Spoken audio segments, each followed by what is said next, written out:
udahlah, Pak Jokowi hebat karena ada buzzer influence yang terus memuji-muji Pak Jokowi, mengaburkan fakta, menawarkan ilusi, dan menghancurkan orang-orang yang berbeda pendapat.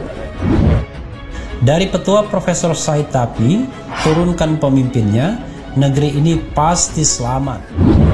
Saya termasuk bahagian dari pemerintahan yang lalu dengan Pak Jokowi. Saya tidak pernah melihat presiden yang seserius itu untuk melihat rakyatnya. Tiap hari ini di sini, tadi ada di Balikpapan, besok dia akan ke Sumatera. Yang harus kita bicarakan sekarang itu adalah bagaimana memberikan dukungan dan sokongan kepada pemerintah dengan Kabinet Indonesia Maju. Supaya apa? Dampaknya itu sampai kepada masyarakat Indonesia. Bapak itu orangnya pendengar, apalagi kalau dengan masyarakat. Bapak kalau dengan masyarakat itu benar-benar dengarkan kata per kata, kira-kira butuh apa masyarakat tersebut. Jadi kalau artian bagaimana menyapa rakyat secara langsung, yang paling serius ini beliau. Hebatnya cuma di mata buzzer doang, bukan di mata rakyat Indonesia. Jadi saya mohon maaf, sebaiknya Mas Jokowi ngundurin diri lah. Ia mempelajari bahwa untuk memperbaiki negeri yang sudah terlanjur buruk, maka pemimpinnya perlu diturunkan agar negeri bisa selamat. Pasti kerja keras. Yang pastinya sebagai Presiden Republik Indonesia, memimpin 260 juta penduduk gak gampang. Jadi memang kita barangkali mesti mikir, dan mungkin juga kasih nasihat baik-baik Pak Jokowi. Mungkin lebih baik kalau Pak Jokowi legowo, mundurin diri, kasihlah kesempatan yang lebih hebat buat pimpin Indonesia. Saya tidak pernah melihat presiden yang seserius itu untuk melihat rakyatnya.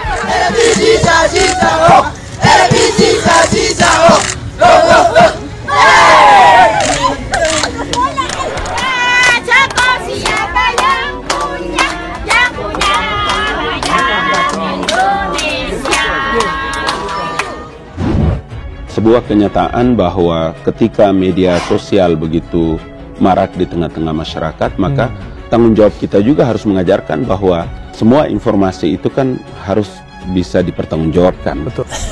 Luar biasa ya. Jika ada ikan busuk, apa yang harus dilakukan? Kita harus berani amputasi kepalanya agar hilang baunya. Ya, kasihan juga Mas Jokowi, cuman buat jadi bahan ledekan aja lama-lama.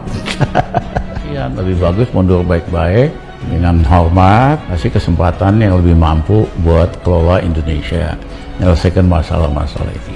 Jadi Bapak itu pernah Mas, paginya itu terbang ke Aceh, setelah ke Aceh itu ke Banjarmasin, setelah itu lanjut Bapak terbang ke Halmahera, Maluku Utara ya.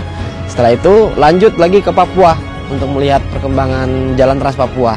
Jadi selama 5 hari, 1 hari 1 provinsi. Jauh-jauh hari Presiden Jokowi udah bilang nih, tidak ada visi dan misi menteri, yang ada visi dan misi presiden. Ya, itu sih pidato salah lah. Presiden itu bisa ngomong kayak gitu kalau visinya hebat, dia sendiri cerdas gitu. Bilangnya dia Franklin Delano Roosevelt. Nah itu bisa tuh. Bisa. Dia Mahathir, dia Xi Jinping. Boleh ngomong Obama gitu. Boleh. Obama boleh. Obama oke lah. Bapak itu banyak Mas idenya. Iya, unpredictable. Kita mempunyai tugas untuk bisa menyampaikan kepada publik tentang pencapaian-pencapaian pemerintah yang sedang digalakan. Kalau kita memang mau memperbaiki negeri, bangsa, ya tidak cara lain. Kalau kita sakit gigi, ditambal, kalau bisa ditambal, kalau nggak ya cabut gigi. Itu caranya. Erick Thohir, Menteri Badan Usaha Milik Negara atau BUMN, diketahui mencopot Refli Harun dari jabatannya sebagai Komisaris Utama PT Pelabuhan Indonesia. Terkuak Yusuf Kala beberkan alasan Jokowi pecat Riza Ramli dari Menteri. Dia tidak bisa kerja. Menurutnya, Riza Ramli dicopot dari jabatan Menteri Kemaritiman karena dirinya tidak bisa memimpin orang-orang yang berada di bawahnya. Dia tidak bisa pimpin, dia tidak bisa koordinasi menteri-menteri di bawahnya. Contohnya Refli Harun, ya, orang pintar. Refli Harun udah 2 kali komisaris utama bos di BUMN. Tahunya karena nggak punya prestasi dihentikan jadi barisan sakit hati, gabung dengan para barisan sakit hati lainnya. pertama tiba di kota tujuan, ya macam-macam. Bisa dimulai dari pembagian kartu Indonesia Pintar, sertifikat tanah, atau peresmian atau peninjauan. Nanti breaknya saat makan siang. Kemudian biasanya kalau makan siang setelah sholat zuhur, Bapak akan sholat zuhurnya mampir dulu ke masjid terdekat dari pagi sampai malam. Kemudian Kelar acara bisa jam 9, jam setengah 10. Pasti saat tiba di hotel itu Bapak tidak serta-merta istirahat. Pasti justru itu Bapak memikirkan yang lain. Bukan hanya memikirkan kunker, pikirkan ada kegiatan apa di nasional, kemudian mungkin di internasional ada apa, kemudian ada Bapak telepon sini, telepon menteri ini, telepon pejabat ini. Wah, ini presidennya visinya kagak jelas. Ngomongnya bolak-balik, kan bingung. Visi dia selama pidato kan kita anti import.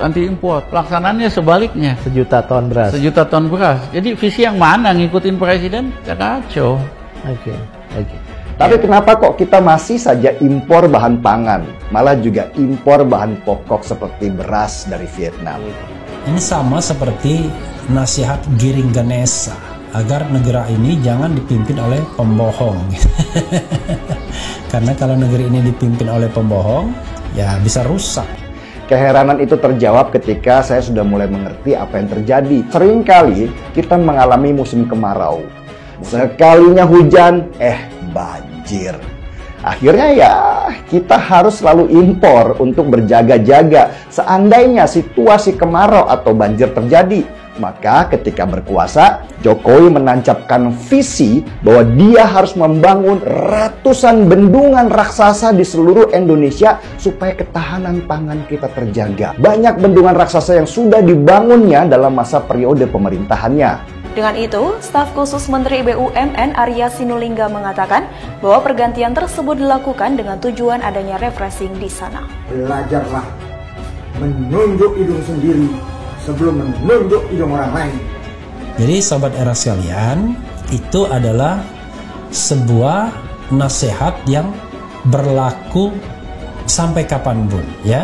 Pintar sekali ngomong. Makin penting. Presiden yang pas-pasan pengetahuan atau bacaannya harusnya cukup rendah hati untuk dikelilingi oleh orang pintar dan hebat. Lah kalau pemimpin takut sama orang pintar, emang cocoknya cuma jadi wali kota gitu lah. Luar biasa dengan tingkat kesibukannya dari satu tempat ke tempat yang lain, meresmikan proyek yang satu ke proyek yang lain. Tapi publikasinya kan rendah. Dan masyarakat tidak tahu itu. Kalaupun tahu hanya berapa persen. Saya sampaikan manfaatnya sungguh baik dan sangat signifikan bagi masyarakat Sumatera. Tidak ada alasan dengan teman-teman yang ada di sekitar beliau di situ untuk harus menyampaikan kepada publik tentang sejumlah nilai-nilai positif dan nilai-nilai kebenaran yang selama ini dialamatkan dengan fitnah, dengan adu domba, dengan penuh kebohongan. Banyak kegiatan yang tak terduga ya, baru turun dari pesawat yang seharusnya tadi istirahat karena tadi melewati mall, tiba-tiba saya pengen ke situ. Bapak nyampaikan seperti itu, sampai di hotel situ. Seperti dikatakan Rocky Gerung dalam berbagai kesempatan misalnya, kita tidak mungkin mendorong mobil yang mogok, ya terpaksa kita ganti mobilnya. Mereka menuduh pemerintah dan presiden itu melakukan tindakan-tindakan yang tidak seperti yang mereka harapkan. Itu tidak benar. Kalau ketemu warga itu menurut saya Bapak istirahat, karena Bapak pasti gembira, ketawa, kemudian salam-salaman itu menurut saya yang buat Bapak istirahat, karena bahagia di situ, bersapa, canda tawa, salaman dengan masyarakat di jalan.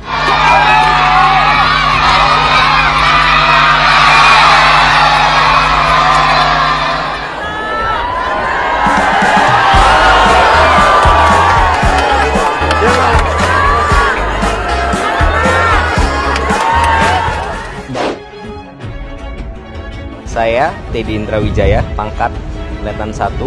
Saya alumni Akademi Militer tahun 2011. Saya Syarif Muhammad Fitriansyah, pangkat saya Inspektur Polisi tingkat 1. Saya alumni Akpol tahun 2012.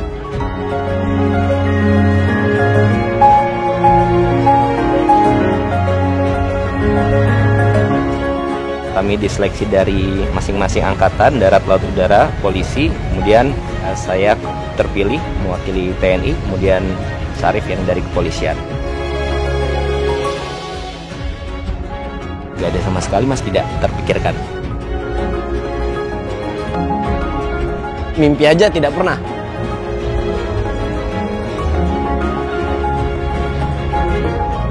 Kalau pas Pampres, pengamanan, kalau kita kegiatan Bapak sehari-hari sehingga Bapak bekerja lancar dan nyaman. Bapak Presiden memang tinggal di Bogor, dan dari Bogor ke Jakarta itu 1 jam Mas. Bila take off jam 8 otomatis berangkat dari sini jam 7 ataupun sebelumnya.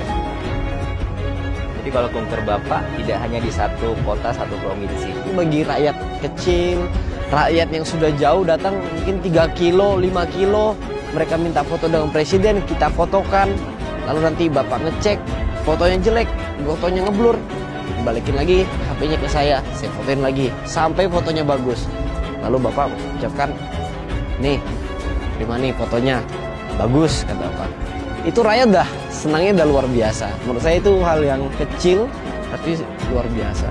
Kalau lagi sendiri ataupun udah selesai kegiatan, nonton YouTube, baca berita, ataupun menggunakan sosmed Bapak, bacain pesan-pesan direct message yang dikirim masyarakat, itu Bapak baca loh Mas. Jadi kadang-kadang, oh ini apa nih? Coba dicek bener gak keluhannya. Ya itu yang kirim tadi itu. Kalau saya dipanggil nama, pangkat belum tinggi juga, tapi sudah dipanggil nama oleh Presiden, itu merupakan hal yang luar biasa bagi saya. Saya diucapin terima kasih Mas. Yakin, makasih ya. Terima kasih ya. Bagi saya itu senang banget gitu Mas.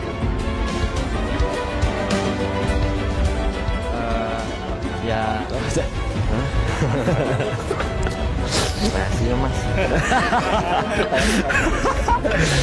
Ini namanya curhat masa saya kasih tahu. Tapi beliau juga bisa memberikan contoh sebagai bapak bagi keluarga beliau, ya sebagai family man. Bapak itu banyak Mas idenya. Iya, unpredictable.